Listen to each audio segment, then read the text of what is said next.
Tere õhtust ka minu poolt. Mina olen siis võistluste koondumine üks autoritest arhitekt Andromend ja meiega siis koos, nagu juba öeldud, on urbanistid ja linnaplaneerijad, kes oma kängile kohaselt on hetkel mööda maailma linnu laiali, et ma pean seda siin üksinda üritama siis hallata ja läbi viia. Aga nagu öeldud sai, siis meie väljapanek tegeleb siis Eesti riigis praegu üsna jõuliselt käivate ruumiprotsessidega, ehk siis koondumistega, mis on kogu ühiskonda haaranud alates haiglate võrgu, postkontorite võrgu ja nüüd lõpetades suure haldusreformiga, ehk siis meie ruumiline keskkond koondub praktiliselt iga päevaga ja see toimub üsna selliselt kaootiliselt ja kontrollimatult. Aga on üks selline suurem või üsna saksaliku järjekindlusega läbimõeldud protsess, mis on tegelikult toimus, see on uus koolivõrgusüsteem, mis siis haldab, tegelikult kaasab endas kogu riigi haridussüsteemi.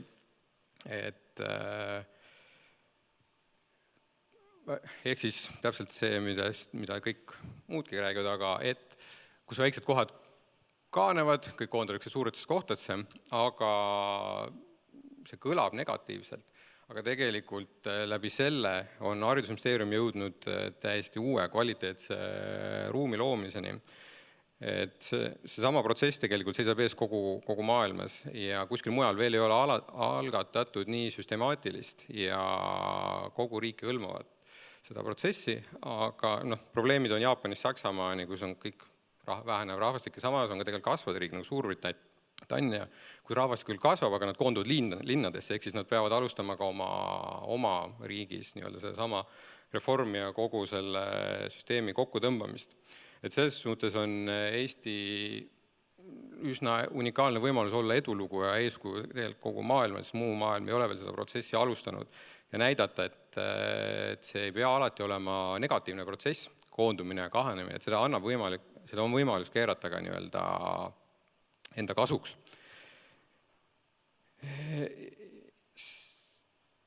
Ja seoses selle sama koondamistega on tegelikult toimunud ka kooli enda sisestruktuuris hästi suur muutus, millest tegelikult Eestis praktiliselt ei ole üldse räägitud. On kooli enda sisemine struktuur, et kui me kõik, kaasa arvatud žürii, et me tuleme niisugustest autoritaarsetest riiultüüpi koolidest, kus sul on koridor, mille ääres on klassiruumid, siis, ja aula, mida siis kasutatakse paar korda aastas, siis nüüd on haridusministeerium ja Riigi Kinnisvara jõudnud oma ruumiprogrammide ja konkursitingimustega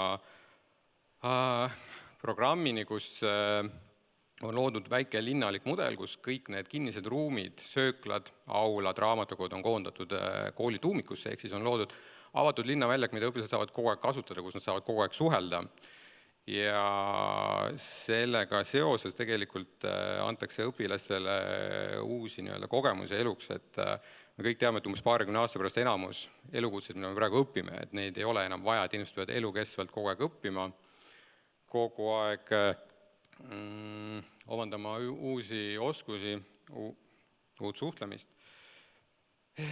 Ehk siis kõik see nii kogu riigi ruumiline struktuuri muutus ja ka kogu see hoone enda sisemine struktuuri muutus läheb tegelikult ideaalselt kokku peakorraldajate püstitatud teemaga Free Space, mis keskendub arhitektuuri tähendusele ja tähtsuse muutusele ajas.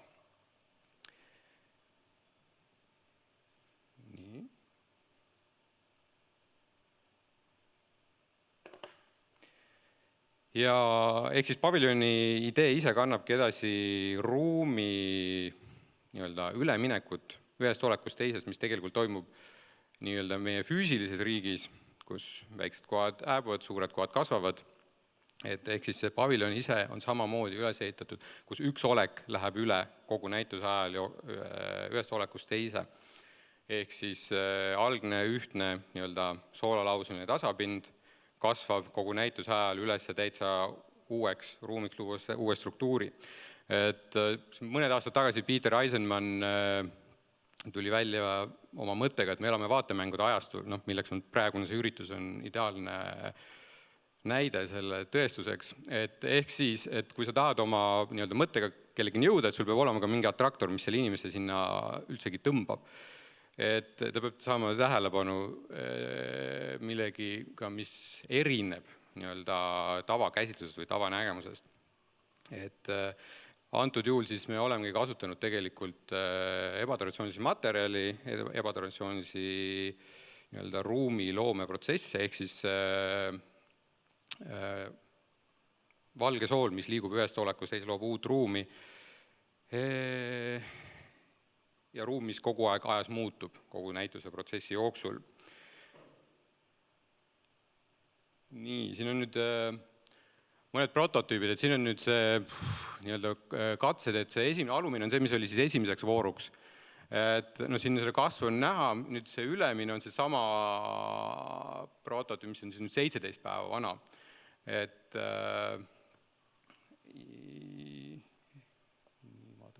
siin on nüüd väikselt lihtsalt fragmente sellest samast uue ruumi tekkimisest ja moodustamisest. No, siin on nüüd paar päeva vana prototüüp. Kui eelmised oli umbes 1.20, siis see hakkasime proovima, kuidas 1.5 on. Et see on nüüd 3 päeva meil siis kasvanud seal vaikselt.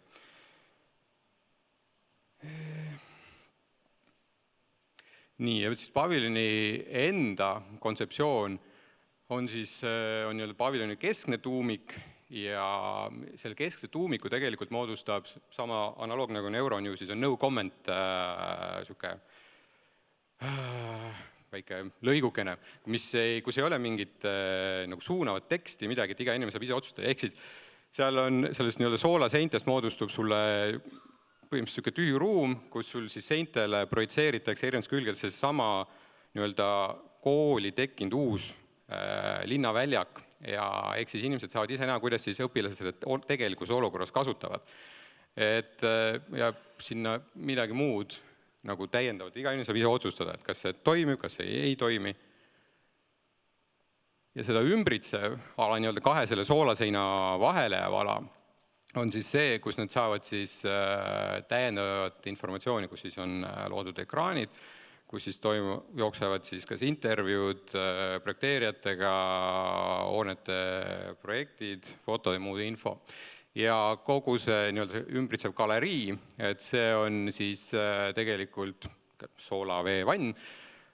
Ehk siis see on see, kus nii-öelda see kasvav sein saab toitu, millest saab kasvada ja mida inimesed siis läbides tekitavad lainetust, lainetus soodustab vee aurustumist ja vee aurustumine kiirendab selle protsessi. Ehk siis inimesed saavad ise, kes näitust külastavad, saavad osaleda selle paviljoni loomisel. Ehk siis on täpselt samamoodi nagu toimub riigis, et inimesed oma liikumisega tegelikult mõjutavad ruumi, kui nad ühest kohast teise lähevad, siis mingi koht jääb maha, mingi uues kohas tuleb luua neile uued infrastruktuurid, uued hooned, asjad. Ehk siis on sama. Ja noh, muidugi lähetudes sellest, et kõik inimesed kindlasti ei soovi algupidi vette minna, siis just nimelt Veneetsias, kui neil on suured üleujutused, siis neil on juba ammu selline toode, nagu meil on haiglas kilesussid, siis neil on niisugused kilesaapad, et põhimõtteliselt kui kellelgi on seal mingi probleem, siis nad saavad seda kasutada.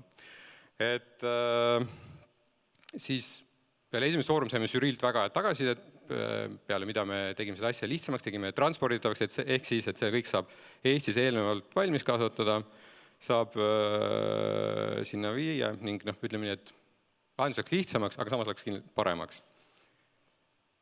Siis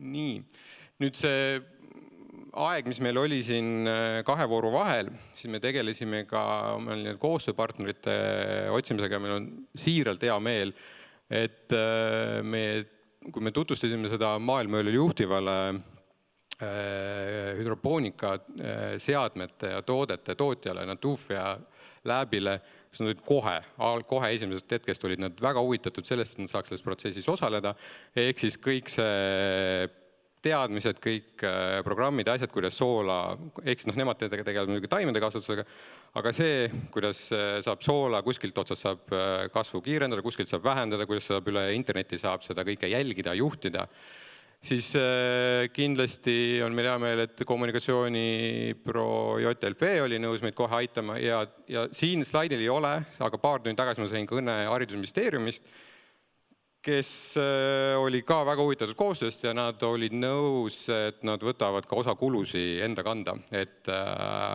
kuna see on ikkagi nende teemat puudutav. Nii, ja siin on nüüd siis sellest nii-öelda kasvavast mudelist, mis meil siin veel endiselt kasvab. Ehk siis me tahame rõhutada oma selle ekspeditsiooniga seda, kuidas riigis toimuvad protsessid lähevad ühest olekust, üks ruumiline olek läheb üle teisele ja sama teeb ka paviljon kogu selle näituse ajal. Ja just see, et see ei pea olema negatiivne protsess, vaid selle saab keerata nii-öelda edulooks ja positiivseks protsessiks, et selle läbi saame luua täiesti uut ruumi. Ja just oluline on ka see, et see tegelikult puudutab kogu lääne ühiskonda, et kõigil ootab see asi ees, aga keegi ei ole veel alustanud seda nii-öelda üleriigiliselt seda programmi või seda kokkutõmbamist. Ja kindlasti oluline on see, et mis on meie nagu peidetud võib-olla agenda selle asja juures, et anda nii-öelda haridusministeeriumile Riigi Kinnisvara nagu positiivne präänik, aga et nagu anda neile mõista, et nad ei jääks nüüd nagu seal seisma, et umbes, et nüüd me jõudsime kuskile ja nüüd järgmised 100 aastat teeme jälle samasuguseid koole, vaid et innustada neid tegelikult, et seda asja tuleb veel nagu edasi lükata, et veel edasi arendada, et selles mõttes, et see ruum ei saa nagu olla nii staatiline jäik, et seal on kindlasti võimalus veel, ma arvan, veel paremateks ja uutemaks ja kardinaalsemateks lahendusteks. Sellega ma lõpetan, ma usun, et teil on kindlasti küsimusi ja vastan hea meelega. Aitäh, siin oli katse žüriid ja arhitektuurikeskust ära osta, aga ütlen kohe, et arhitektuurikeskus on ära ostmatu, žürii ka. Ei, see ei olnud see mõte, pigem oli see selleks, et näidata, et sellel on ka tegelikult teistes valdkondades on hästi suur huvi, et mitte ainult nii-öelda arhitektuuri valdkonnas. Tore, ja just. Aga nii, küsimused žürii poolt. Kuidas ikkagi nende metafooridega on? Et kuidagi nagu väga tõsine teema, millesse tegelikult tasuks süvitsi minna, aga mulle isiklikult jääb natukene arusaamatuks, et kuidas see siis kõik sellisesse puhtalt kunstiprojekti nagu ära mahub. Või et kas see mõte, et see selline ruumiline fenomen kandub üle mingisugusesse keemilisse reaktsiooni, et kas see tuleb sealt piisavalt selgelt välja, et tegelikult seal taga on olulised protsessid? No selles mõttes, et metafoor tegelikult see ongi mingi asja ülekantud tähendusest kujutamine. Et ma arvan, et kui sa ütled, et see on tõsine teema, siis ma arvan, et kui me läheme sinna sellise mingi tõsise klassikalise arhitektuuri näituse kontseptsiooniga, kus meil on plaanid, joonised, kõik, et ma arvan, et see on ju Veneetsias olnud korduvalt, sa tead, et sa ei viitsi mitte kunagi sellist näitust vaatama hakata. Et sul ongi tegelikult vaja sellist nagu kärbsepaberit, mis näeb inimesele uudne välja, et ta näeb midagi, mida ta ei ole seni kogenud. Et ta läheb sinna sisse, ta näeb, et kurat, et siin on mingi teistsugune materjal, mingi teistsugune struktuur, midagi kasvab, midagi toimub kuskil, et ta läheb tegelikult üldsegi seda alguses vaatama, seda uurima. Ja siis, kui ta sinna sisse jõuab, sinna sisemisse ruumi, siis ta hakkab alles mõtlema ja vaatama, et okei, et mis siin nagu veel on või okei, ma ei tohti vist kõlaritest siia poole minna, üritan ennast taltsutada. Aga ehk siis, ja tegelikult sool kui lihtsalt ainena on ta nagu ideaalne metafoor, täpselt see, et ta läheb ise ühest olekust teise, et ta võtab selle asja üle. Et see on täpselt see, mis tegelikult toimub Eesti riigis, kuidas üks ruumiline olukord, kus kõik on nimelt ühtlane, tasa võrgustik, kuidas see läheb tegelikult, hakkab koonduma ja läheb üle, ehk siis mingid alad täiesti jäetakse maha. Ehk siis selle näituse lõpuks tegelikult jääb see samamoodi see kanal, mis seal, või see galerii, mis seal on, et näituse lõpuks see jääb tühjaks, sellepärast et see sool läheb kogu aeg, sealt kandub välja. Et sinna mingi aeg tuleb kogu aeg lisatakse nii-öelda seda magedat vett juurde, aga keemiliste ja füüsiliste protsesside tõttu lõpuks nagu jääb see kõik tühjaks, et seal ei ole seda midagi. Et see tegelikult on ideaalne näide selle, mis toimub ühiskonnas. Et nagu jääb, need nii-öelda vallad jäävad tühjaks, et see nagu soolahaaval raputamine niimoodi. No võib ka sellise metafoori tuua. Ma ei tea, siis on maasool ja kõik muud sellised metafoorid. Veronika, küsimus. Ja ka sel juhul mul on ikkagi küsimus, et mismoodi seda õpikeskkonda või seda uutmoodi kooli käsitlust või koolivõrgu ruumilist väljendust siis ikkagi näidatakse selle samal näitusel, et kui me välistame need traditsioonilised arhitektuuri näitamise viisid, nagu siin juttu oli, et mis seal selles vahegaleriis siis ikkagi kokkuvõttes toimub? No ma arvan, et selle põhilisema ruumilise olukorra annab tegelikult see tuumik edasi, kus sul on põhimõtteliselt 160 kraadi, seesama ruum on üles filmitud, mis on tekitatud sinna sisse. Et see on tegelikult see, mis peaks nagu andma inimesele selle uue ruumi kogemuse, et näidata, kuidas siis inimesed kasutavad seda uut kooli siseruumi. See väline galerii on mõeldud nagu sihukestele, kes soovivad siis juba nagu minna süvitsi rohkem, et saavad sealt nendelt ekraanidelt, saavad siis infot, täiendavat infot, kogu selle jutt, tekst, projektid. Lisaks sellele kindlasti, et selle paviljoni mitte nagu üle koormata, siis tegelikult tuleb ka veebileht, kus siis kõik, kes soovivad nagu saada kogu selle programmi, kogu selle süsteemi kohta täiendavat infot, et siis need saavad selle sealt internetist kätte. Et lihtsalt kõik, me oleme käinud seal Veneetsias, me teame, et see info üleküllus on lihtsalt nii suur, et pigem hoida seda võimalikult nagu sihukese lihtsana ja mitte nagu ära tappa seda vaatajat seal sees. Et kelles me huvi suudame tekitada, et see saab kõik selle info tegelikult kätte internetist. Siit nüüd ikka samal joone pealt üks kiuslik küsimus veel, et kui nüüd või kui palju nad nagu seotud on või mis on, kas me võime mõelda sellest paviljonist ka läbi teiste metafooride, mitte soola, või läbi teise sisu, et on sool ja ükskõik milline sisu seal? No, selles mõttes, et kui sa suudad leida mingi koondumise teema, siis kindlasti saab sest, sihuke ühest olekust teise üleminek, siis seda saab ka mujal, jah. Aga põhjus, ütleme nii, et jah, seda me võime käsitleda ka haldusreformi ja kõige puhul, aga ütleme nii, et need on nagu need protsessid, mis muud maailma, ma arvan, juhides, need on täiesti,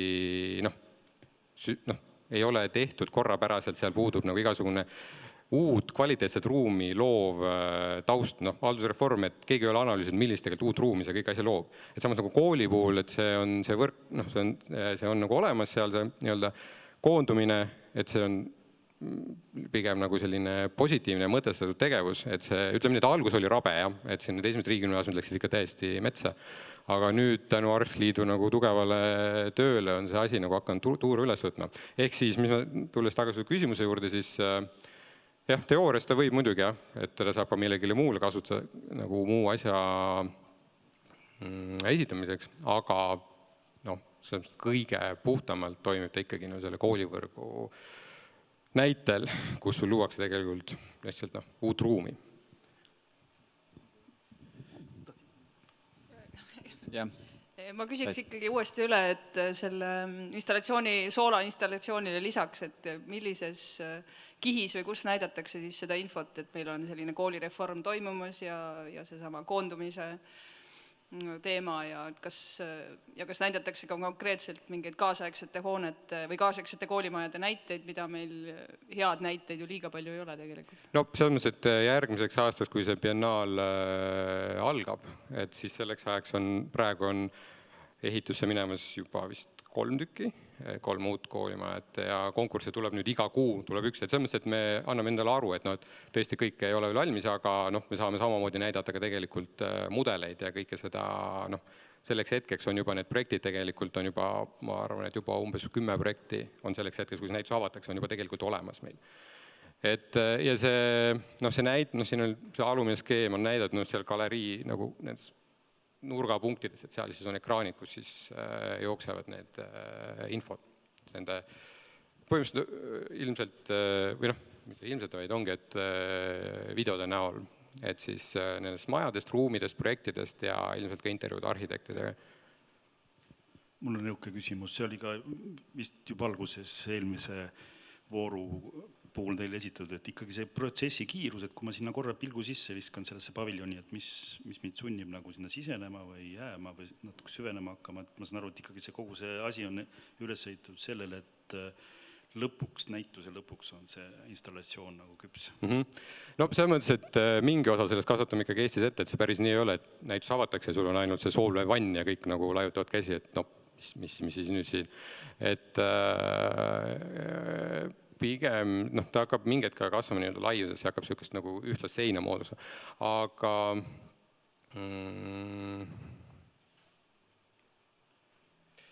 Jah, mul läks nüüd suures hämmis läks meelde. Küsimuse algus läks meelde. Et mis mind sunnib sisenema, kui ma viskan pilgu, nagu sa ütlesid, et seal on tohutult infot, eks ole, paviljon, või ekspositsioon. Nüüd ma lähen mööda, tahaks otsustada, astun sisse ja astu sisse. No ma arvan, et kui ma ütlen mina kui arhitekt, kui ma näen nagu mingit uut materjali või asja, siis ma lähen puht huvist juba lähen seda vaatama. Ja mis oli nüüd selle kasvamise protsessi juures see, et see on aeglane protsess, et tõesti seda nagu hetkega ei näe.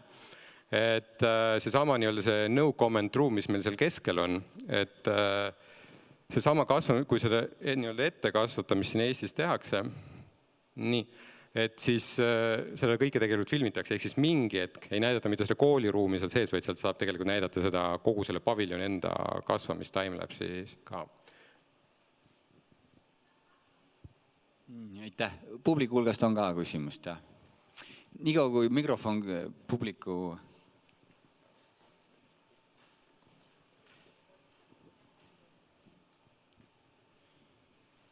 Kas sa saaksid viimase slaidi juurde minna?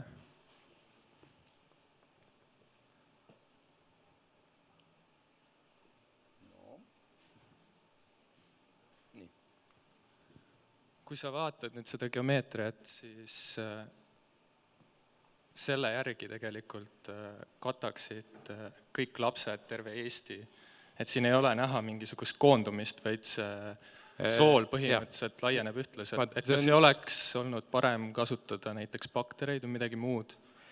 Või siis, kui selle asjaga edasi minna, siis tuleks prototüüpidega päris palju tööd teha, tundub? Seda muidugi kuulge. See on konkurss, ma ei kujuta ette, kui siis hakata konkursis tegema nagu prototüüpe, mis sul tõesti on lõplikud, siis esiteks need konkursi summad, ma arvan, et Arhkeskuses ei saa elu sees niisugust konkurssi lubada endale. Teiseks teemaks see foto on natukene petlik, sellepärast, et siin on mitu kihti tegelikult näha, et see on tegelikult risttahukas, et siin paistavad tegelikult 2 seina läbi, et sellepärast see koondumine ei tule nii hästi välja. Ja teine on see, et see prototüüp on umbes 25 senti kõrge, et tal on lihtsalt kasv on kinni jäänud, selles mõttes, et tal on see raam on ees ja ta ei saa nagu kuskil enam edasi kasvada. Et selle tõttu ta on selle nagu hakanud sealt ennast natuke ummistama. Et kui me vaatame siin nüüd, kus see... No see, millest sa räägid, tegelikult see on rohkem nagu tihenemine. Aga nendest prototüüpidest ei ole näha tihenemist, vaid laiali valgumist. Ei, selles mõttes, et ütleme nii, et prototüübid on väiksed, et see koondumine tegelikult toimub ka ju riigis, ütleme, et siin on ette antud karkass ja koondumine toimub ka riigis täpselt samamoodi, et meil on ju ette antud karkass, mida mööda inimesed liiguvad, ega keegi inimene kuskilt Antslast ei ärka üles ja mõtle, et ma lähen nüüd Tallinnasse, vaid ta läheb sellepärast, et seal on nagu kogu see toetav infrastruktuur ja kõik on ees. Sama on ka selle paviljoniga, et seal on see infrastruktuuri asi on tegelikult ees, mida mööda kogu see protsess hakkab liikuma sealt nii-öelda Antslast Tallinnasse.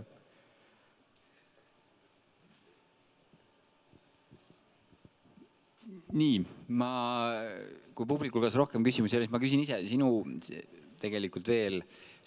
Üks statementidest ütles seda, et sellist koolireformi ulatust ei ole üheski teises riigis olnud, et see midagi erilist. Et me teame, Soomes on tegelikult väga tugev koolivõrk, seal on ka haldusreform oluliselt enne tehtud ja nii edasi.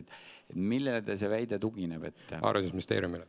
Et selles mõttes, et vaata, Soomes on küll palju uusi koole, aga nad ei ole teinud sellist, et nad nüüd kogu Soome riigi võtavad ette ja nüüd otsustavad, et nüüd kõigis Soome maakondades me tõmbame kogu selle koolivõrgu kokku, et teeme maakonnakeskustesse uued majad ja kõik see muu nagu jääb nii-öelda tahaplaanile hääbuma, et sellist asja ei ole Soome riigis olnud. Nii selge, aga täname sind. Aitäh! Ja täname kogu meeskonda ja